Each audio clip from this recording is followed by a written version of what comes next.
So everything in a research study is about variables. What are the factors of interest in our experiment or in our study in general? Sometimes we cannot measure them directly, and we just have to find some way to approximate them through other concepts or maybe other variables that act as a proxy to the concept that we actually want to measure. But one way or another, we always make the difference between two kinds of variables, the independent variables or the dependent variables. The independent variables are those that are manipulated either by us, the experimenters, or just by nature. And the dependent variables are those that are presumably affected by the independent variables. So, for example, if I'm interested in the study of the average door to door time for people traveling home from work, I might be interested in figuring out what's the effect of the train frequency in that door to door time. And so we might be interested in studying the effect of the train frequency. This is the independent variable on the door to door time, which would be the dependent variable.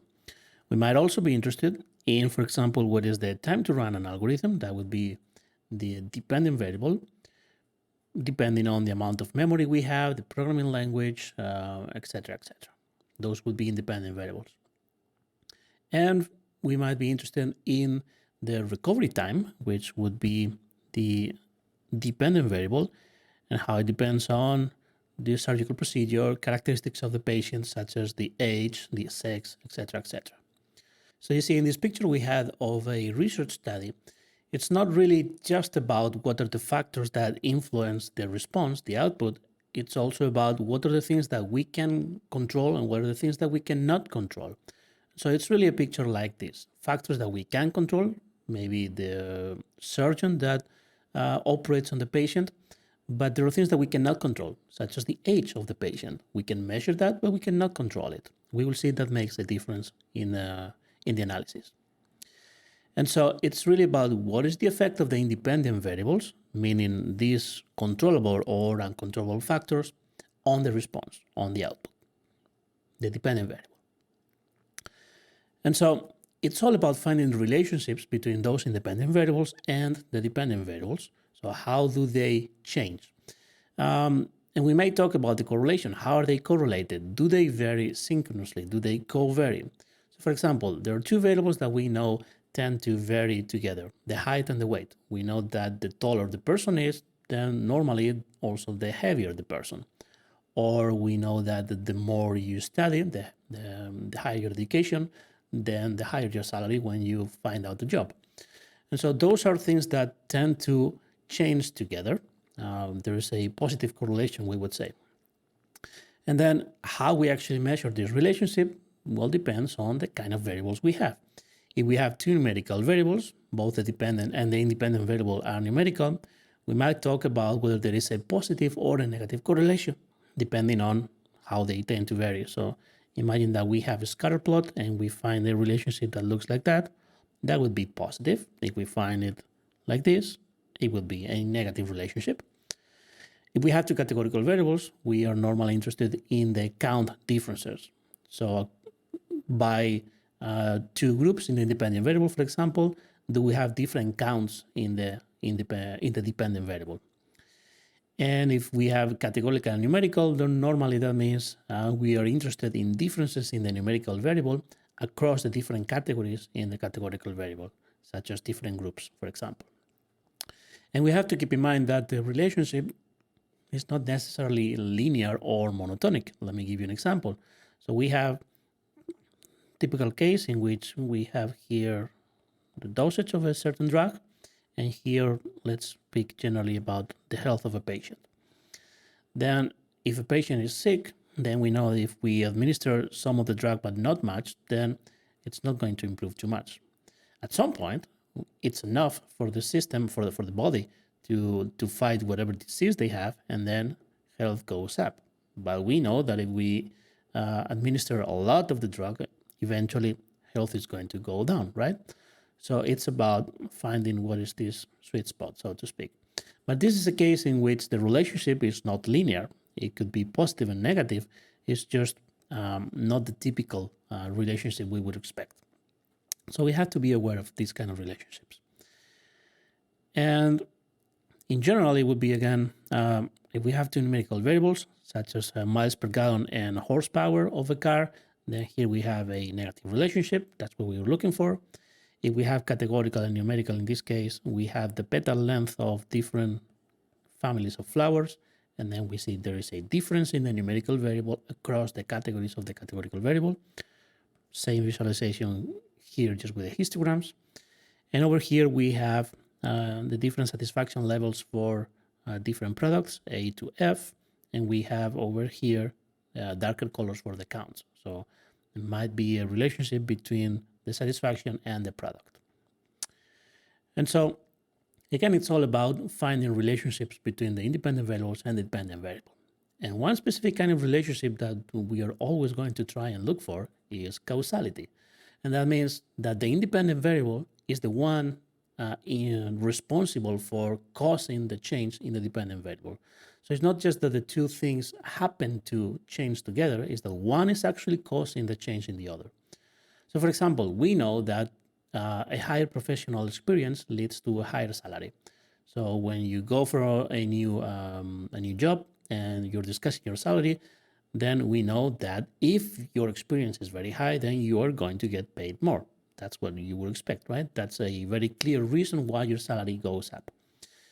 Or for example, if you are very stressed, you happen to smoke, and then you need a cigarette. Once you smoke that cigarette, you see that the stress level is going to go down a lot. And so there is this causal relationship between smoking and stress relief. So what are the requirements for a relationship to be of causality? We require two things. First of all is that, well, there is a correlation between the dependent variable and the independent variable. Of course, there has to be some kind of relationship between the two of them. We need to be able to observe that relationship. The second requirement is that the change in the independent variable happens before the change in the dependent variable. So of course, if it's the dependent variable that is being affected by the independent, then we should observe first the change in the independent variable and how that change affects the dependent variable by making it change again. And the third criterion is, well, there's no other explanation. Simple as that, or difficult as that. And this is the tricky part.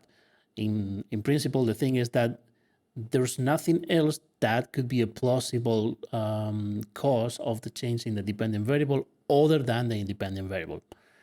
And what we say is that many times we're just not aware that there is something else causing the change in the dependent variable.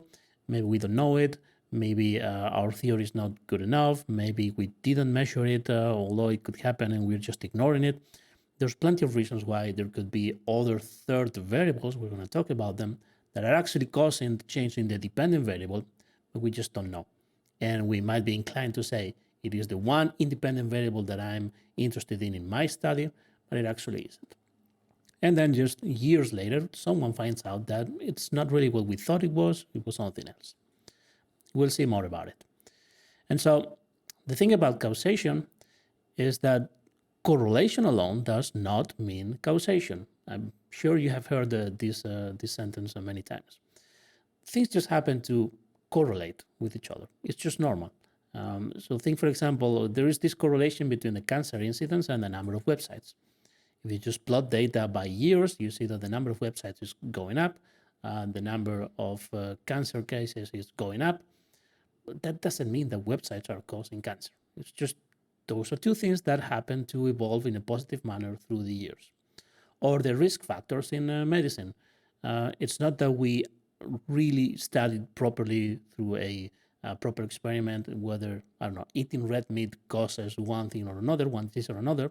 It's just that after years, we take a look at patients and just see what are the things that might explain why someone has a disease or doesn't.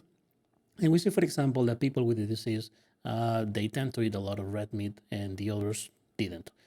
Well, that could be a reason, or that could be just a coincidence. It's just something that is correlated with the disease. It doesn't mean that it's the cause of the disease, or maybe not the only cause of the disease. It's just things that happen to be correlated with each other.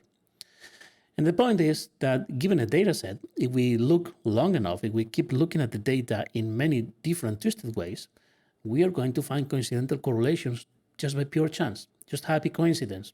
That doesn't mean that we have causation. That only means that we observed a correlation. Simple as that, nothing more. So if we torture the data long enough, it will just confess to anything. So we have to be careful with the kind of conclusions we claim from the data. And this is especially important in very large studies with many different variables, because we are going to find things. It's just plain and simple. Correlation happens to be there all the time. And this is the reason why theoretical frameworks are very important. So beyond any statistical analysis in which we might find relationships between variables, we need a theoretical framework to support our claims for causality, to support that there might actually be a causal relationship between variables because we have a theory that could explain that. It's not just looking at data, it's being able to explain or to argue why, from this theoretical framework or perspective, this relationship makes sense. And there's this website full of spurious correlations. I really encourage you to go visit. You have the link in the description. And you can go through tons and tons of data in the US and also by state, in which you select one variable, such as, I don't know, divorce rate, and then it tells you many other variables that are correlated with it, very much correlated, and it's just pure coincidence. So things like the, I don't know, divorce rate and the price of milk. Those are two things that just happen to vary, but there's obviously no correlation between them. And one tricky part in the whole causality thing is that the temporal precedence may easily fool us. Just imagine windmills. We got some new alien coming from a far, far away planet, and the alien sees the windmills and says, oh, look at that thing. It's generating, or it's causing this whole wind we have around us. It's because of that thing spinning. And technically, well, it is. When a windmill spills, it's creating a little bit of wind, but it's actually the other way around. It's the wind that makes the windmill spin. Now, of course, this is something completely stupid to us. We know that it's the wind that makes the windmill spin. But to someone who doesn't know that, who hasn't been, in this planet for this long, it might be the other way around what they think about. And so sometimes it's very difficult to find exactly what is the change that happens before. And think about smoking again. We saw that when people are very stressed, they smoke a cigarette and then their stress is relieved. But it actually is because they smoke in the first place.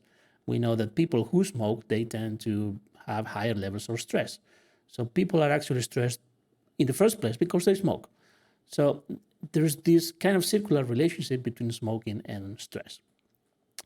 And it's hard to be sure that there is no other explanation.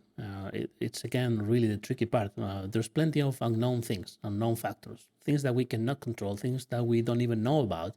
And those might be the reason why the dependent variable is changing. We just don't know. And it happens so that in the case of stress, again, there's a very high dependence on your profession, on your job. If you work in Wall Street, you're going to be more stressed than if you work in gardens, if you're a gardener, things like that. We know there is this relationship. So how stressed you are is not only because you smoke or not smoke, it's because of your job. And maybe you start smoking because of your job, and that is actually the reason why the stress is up.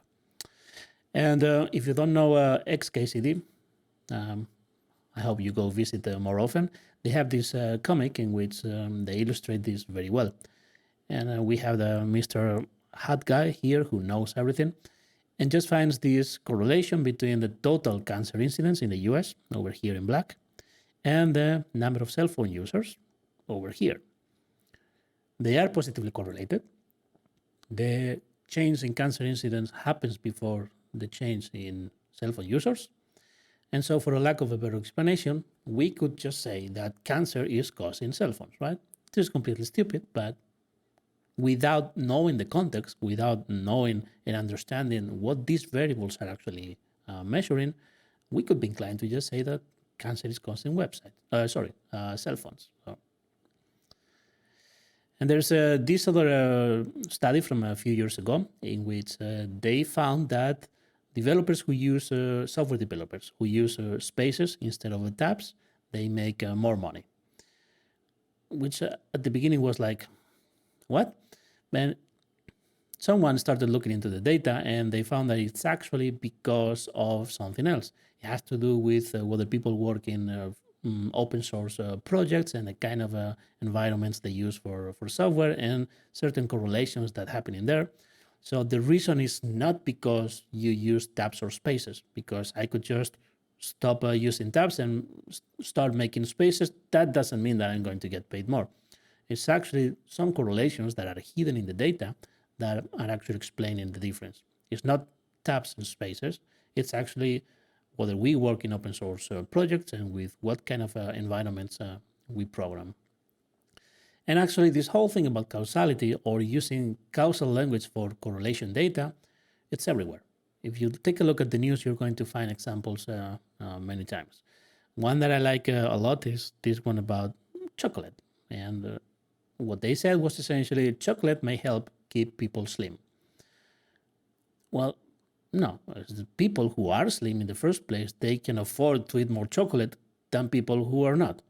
And so it's not that they are slimmer because they eat more chocolate, it's the other way around. They can eat chocolate because they are slim. And there's plenty of cases like this in which we might be inclined to say that something is causing something else, but it could actually be the other way around, or it could be another variable that we are not aware of, and that is the one actually making the difference. Or things like bald men are 40% more likely to end up in a hospital because of COVID-19. Well, yeah, but it's not because they are bald, it's because they're older, right? It's very important that we look at the data knowing all this context. We need to know where the data comes from, how was it collected, what does it really mean, in order to start claiming things like this.